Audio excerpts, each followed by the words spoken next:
morning, everyone. Welcome to another edition of 2 Minutes with Todd. My name is Todd Jones. I'm the Chief Investment Officer for Gratis Capital. Today is February 7th, 2022. Thanks for joining us today. Let's take a look at some market activity from last week. Last week extended gains that were seen in the prior week, with most equity markets higher. The S&P added 1.5%. Small cap index was roughly the same. The ARK Innovation ETF, that's our proxy for high growth, mid cap and small cap technology, was up 5.5%. So some nice reprieve on that very negative price performance so far this year. The bond market, however, was the standout negative returns at negative 1%.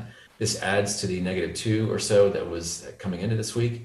And what was creating a lot of this divergence in returns? Well, I think it's pretty simple in that last week we got economic data showing that the jobs in the US economy grew much faster than the expectation, adding about 500,000 more jobs than the expectation was, with also substantial revisions, importantly, to prior months. This is where statistics can be a little bit more of an art than a science. And that is creating some anxiety within the bond market in particular, because if we're growing at a faster rate in jobs, that's pushing prices and wages up, as you can see on slide 2 and chart 1 there, showing that the average year-over-year increase in average hourly earnings was up close to 6%. That roughly matches the CPI inflation. And this is giving the Fed and other central banks around the world, for that matter, some anxiety around thinking that they're behind the curves. They may have to increase their financial tightening through both interest rate policy and balance sheet tightening to a level that will rein in inflation. So we'll see what happens.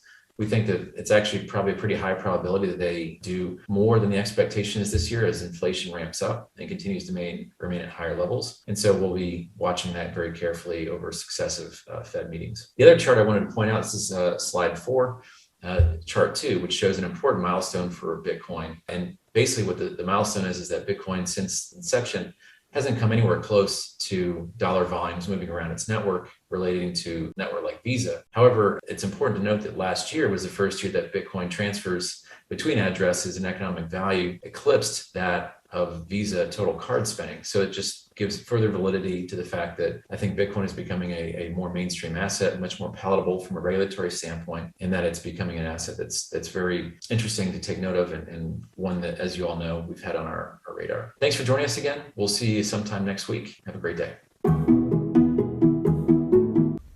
All price references and market forecasts correspond to the date of this recording. The information contained does not constitute research or recommendation from Gratis Capital to the listener. Gratis Capital is not providing any financial, economic, legal, accounting, or tax advice or recommendations in this podcast. In addition, the receipt of this podcast by any listener is not to be taken as constituting the giving of investment advice by Gratis Capital to that listener.